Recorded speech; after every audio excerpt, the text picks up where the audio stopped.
یہ پاکستان رہے گا نا تو پاکستان کے اندر سے ہم سب کو کھانے کے لیے کچھ نہ کچھ ملے گا. کوئی روٹی کھائے گا, کوئی اچھا سالن کھائے گا, کوئی برا سالن کھائے گا. کوئی اگر کرپشن بھی کرے گا تو جب یہ ملک ہوگا تو اس کے اندر آپ کرپشن کریں گے نا. جب آپ اس ملک کو اس نہج پہ لے جائیں گے جہاں پہ سرمایہ کاری نہیں آئے گی, کوئی پاکستان کے اندر پیسہ لگانے کو تیار نہیں ہوگا, تو پھر آپ پیسہ کھائیں گے کہاں سے؟ لہٰذا پہلے پاکستان کو بچائیے. اس وقت سب سے ضروری یہ ہے. حالات یہاں تک پیدا کر دیے کہ روزانہ کی بنیاد کے اوپر اب پیٹرولیم مصنوعات کی قیمتیں پاکستان میں بڑھتی ہیں, اور ہم اس کے اوپر بات کرتے ہیں. ہم کیوں نہ کریں بات؟ ماضی میں جن لوگوں کی آج حکومت ہے, یہ لوگ ماضی میں اس پہ بات کرتے رہے نا, رولا ڈالتے رہے نا. جب 1 روپے پیٹرول کی قیمت بڑھتی تھی عمران خان کے دور میں, یہ چھلانگیں مارتے تھے, شور مچاتے تھے. خواجہ سعد رفیق نے 117 روپے لیٹر پیٹرول کے اوپر ایسا خوفناک ٹویٹ کیا تھا کہ لگتا تھا قیامت آنے والی ہے. اور آج جو قیمت ہے وہ 383 روپے ڈیزل کی, اور پیٹرول جو ہے وہ 335 روپے ہے.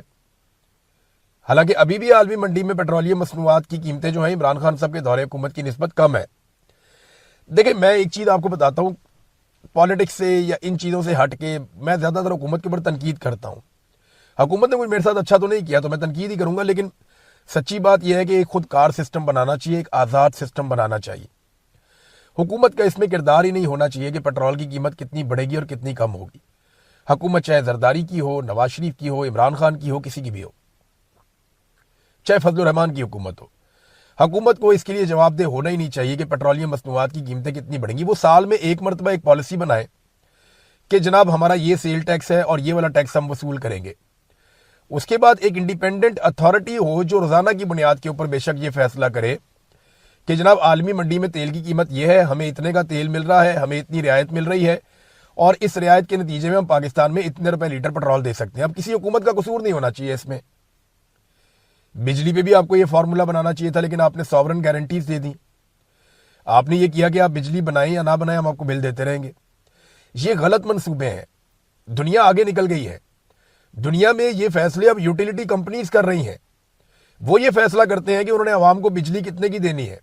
وہ ایک دوسرے سے زیادہ سستی بجلی دینے کی آفر کرتے ہیں.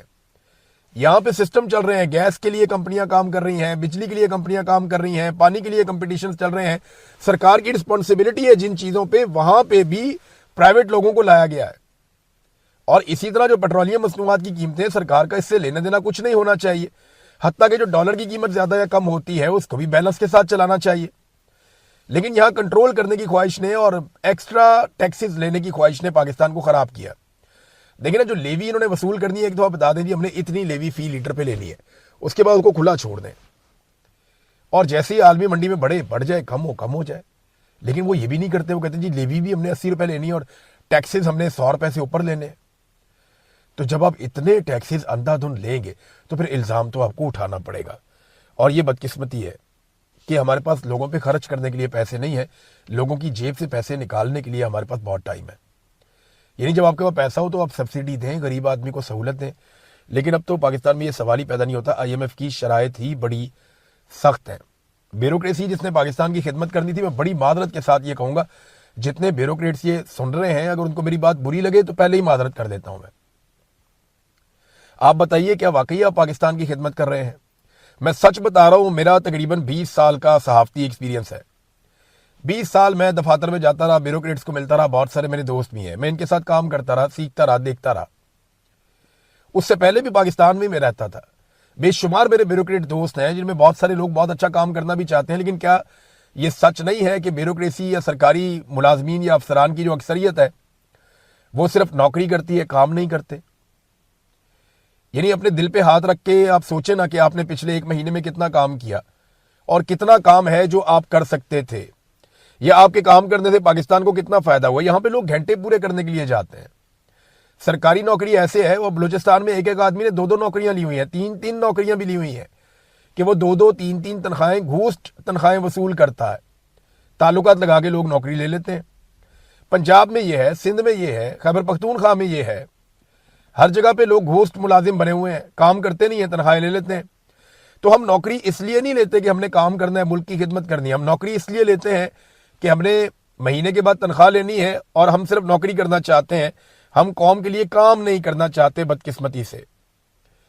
اب ناظرین, ایک اور چیز میں آپ کے سامنے رکھ دیتا ہوں کہ آج کے دن میں علیمہ خانم نکلیں گی مردان والے علاقے میں, وہ ٹریٹ موومنٹ کے لیے یا لوگوں کو موٹیویٹ کرنے کے لیے, لوگوں کو نکالنے کے لیے وہ ایک دوبارہ سے مومنٹم بنانے کی کوشش کر رہی ہیں تاکہ لوگوں کو ہوش آئے, لوگ تگڑے ہوں اور ایک مرتبہ پھر وہ لوگ اڈیالہ کے لیے نکلے یا اسلام آباد کے لیے نکلے, لوگ احتجاج کریں دوبارہ سے. تو علیمہ خانم دوبارہ آج کوشش کریں گی.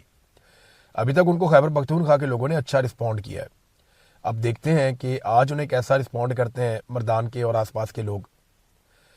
لیکن سہیل آفریدی صاحب کے اوپر ساروں کی نگاہیں لگ گئی ہیں, نہ صرف اپوزیشن کی, پاکستان تحریک انصاف کے لوگوں کی, عمران خان صاحب کی فیملی کی, پاکستان کی میڈیا کی, بلکہ پاکستان کی عدلیہ اور حکومت کی بھی یا اسٹیبلشمنٹ کی بھی نظریں سہیل آفریدی پہ ہیں. اسٹیبلشمنٹ نہیں چاہتی کہ سنجیدہ ایفرٹ ہو عمران خان صاحب کو جیل سے نکالنے کے لیے یا کوئی نئی تحریک جس کا انہیں سامنا کرنا پڑے, وہ نہیں چاہتے. کیونکہ پہلے بڑی مشکل سے انسانوں کو قتل کر کے اس کو کچلا گیا. اب دوبارہ سے اگر لوگ نکلیں گے پھر قتل عام کرنا پڑے گا, اور اگر نہ کر پائے قتل عام تو چیزیں ہاتھ سے نکل جائیں گی, لوگ اگر بہت بڑی تعداد میں آ گئے تو سہیل آفریدی کا ایک بڑا ٹیسٹ ہے. اور مجھے ایسا لگتا ہے کہ شاید ان کے پاس یہ آخری موقع کی طرح ہے. یہ جو 5 اگست ہے, اگر اس کے اوپر کوئی وہ بہت واضح حکمت عملی دے دیتے ہیں اور لمبا چوڑا اناؤنسمنٹ نہیں کرتے اور وہ یہ کہتے ہیں جناب بس یہ فائنل راؤنڈ ہے, اب ہم نے ایسے ایسے کر کے کرنا ہے اور اس دن ہم نکل جائیں گے, اگر وہ وضاحت کے ساتھ آ جاتے ہیں تو پھر صورتحال کچھ اور ہوگی. ان کے پاس بھی اب موقع کم رہ گیا نا.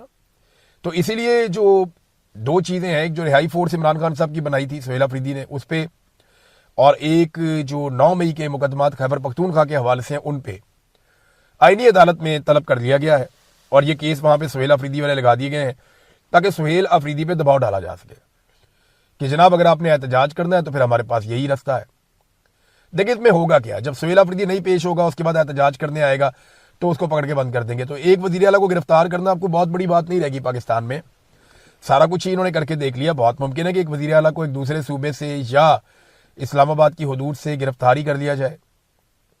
آپ نے دیکھا نا کہ علی امین گنڈا پور صاحب کئی گھنٹے غائب رہتے تھے. آج علی امین گنڈا پور وزیر اعلیٰ نہیں ہے, لیکن جب کبھی وہ مستقبل میں کتاب لکھیں گے یا کوئی چیز وہ لکھیں گے یا ان کی فیملی لکھے گی یا ان کے قریبی لوگ لکھیں گے, اگر انہوں نے اس میں سچ لکھا تو وہ یہ بتائیں گے کہ ان کو کون سے افسر اٹھا کے یا بلا کے کہاں لے گئے تھے اور وہاں کیا ڈسکشنز ہوتی رہی ہیں. یہ سارے پول ایک وقت آتا ہے تاریخ میں کھل جاتے ہیں. بعض اوقات جن کے ساتھ ہو رہا ہوتا ہے وہ کھول دیتے ہیں, بعض اوقات جو کر رہے ہوتے ہیں وہ خود ہی پول کھول دیتے ہیں, اور یہ چیزیں سامنے آ ہی جاتی ہیں 8-10 سال 5 سال 7 سال, اب زیادہ دیر چھپی نہیں رہتی. تو سہیل آفریدی کے پاس یہ ایک موقع ہے. کچھ لوگ یہ خبریں دے رہے ہیں کہ جیل میں عمران خان صاحب کی حالت ٹھیک نہیں ہے. دیکھیں میرے پاس جو عمران خان صاحب کے حوالے سے آخری خبر آئی تھی وہ میں نے اب لگ بھگ 1 مہینہ ہونے والا ہے, میں نے تب وہ خبر دی تھی. لیکن وہ خبر جس نے مجھ تک پہنچائی تھی اس کو بھی یہ خبر جو ملی ہے وہ سورس تقریباً 1-1.5 مہینے پرانی بات ہے. یعنی میں نے آپ کو بتایا تھا کہ عمران خان صاحب کی صحت بہتر ہے, ان کی آنکھ کے مسائل چل رہے ہیں, اور انہوں نے اپنی بہنوں کے حوالے سے ایک پیغام بھیجا تھا. یہ میں نے آپ کو بتایا تھا. وہ پیغام جو ہے وہ کسی طرح ان کی بہنوں تک, ان کی فیملی تک پہنچ بھی گیا تھا. اس وقت وہ 1 لائنر ہی تھا اور وہ کسی اور ذریعے سے آیا تھا. اب میرا اس وقت سوال یہ ہے کہ ابھی عمران خان صاحب کی صحت کے حوالے سے خیبر پختونخوا اور اسلام آباد کے کچھ صحافی دعوے کر رہے ہیں, اور وہ یہ کہہ رہے ہیں جی عمران خان صاحب کی صحت اب کمزور ہو گئی ہے. یہ ان کا دعویٰ ہے. وہ یہ دعویٰ کر رہے ہیں کہ نہ صرف ان کی صحت کمزور ہو گئی بلکہ ایک صحافی نے تو یہاں تک کہا کہ جناب ان کے کوئی ہاتھ کانپتے ہیں عمران خان صاحب کے. اب یہ 2.5 مہینے میں ایسا کیا ہوا؟ دیکھیں میں ابھی آپ کو یقین سے نہیں کہہ سکتا کہ یہ خبریں سچ ہیں. بعض اوقات صحافیوں کو یقین دلا دیا جاتا ہے کہ جو خبر آپ کو دی جا رہی ہے وہ سچ ہے, اور وہ سچ نہیں ہوتی, کیونکہ کئی خبریں ایسی ہیں جن کو آپ سیکنڈ اوپینین آپ لے ہی نہیں سکتے اس میں. مثال کے طور پہ کوئی آدمی آ کر آپ کو یہ کہتا ہے کہ میں آپ کو پورا یقین دلاتا ہوں, میں حلف لے کر آپ کو کہتا ہوں عمران خان صاحب کو فلانا بندہ ملا ہے اور عمران خان صاحب کی یہ حالت تھی.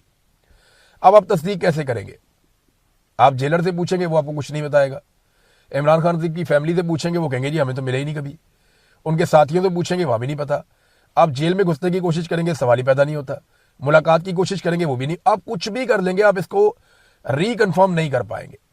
تو بعض اوقات صحافیوں کو ایسے سورسز خبر دیتے ہیں جن کو اب تصدیق کرنا ممکن نہیں ہوتا, پھر وہ سورسز سے کر کے وہ خبر بعض اوقات دے دیتے ہیں. اس طرح کی خبریں آ رہی ہیں جن کی تصدیق نہیں کی جا سکتی کہ عمران خان صاحب کی صحت کتنی خراب ہے, لیکن ملٹیپل سورسز یہ دعویٰ کر رہے ہیں کہ ان کی صحت پہلے کی نسبت خراب ہے. تو اب ایک انتہائی صحت مند آدمی اچانک ان کی آنکھیں خراب ہو جاتی ہیں, بعد میں ان کی اس قسم کی شکایات جو ہے وہ ابھی جو میڈیا رپورٹ کر رہا ہے. تو ایسا کیا کیا گیا عمران خان صاحب کے ساتھ کہ ان کی فیملی کی اور ڈاکٹروں کی ملاقاتیں بھی بند کروا دی گئیں، انہیں قید تنہائی میں ڈال دیا گیا، اور اس کے بعد پتہ چلتا ہے یا صحافی یہ کلیم کرتے ہیں اپنے سورسز سے کہ جناب اب ان کی حالت اچھی نہیں ہے۔ تو یہ بڑے سوالات ہیں، اس پہ عالمی سطح پہ آواز اٹھنی چاہیے۔ ان کے بیٹے نے بھی حال ہی میں آواز اٹھائی، بہت سارے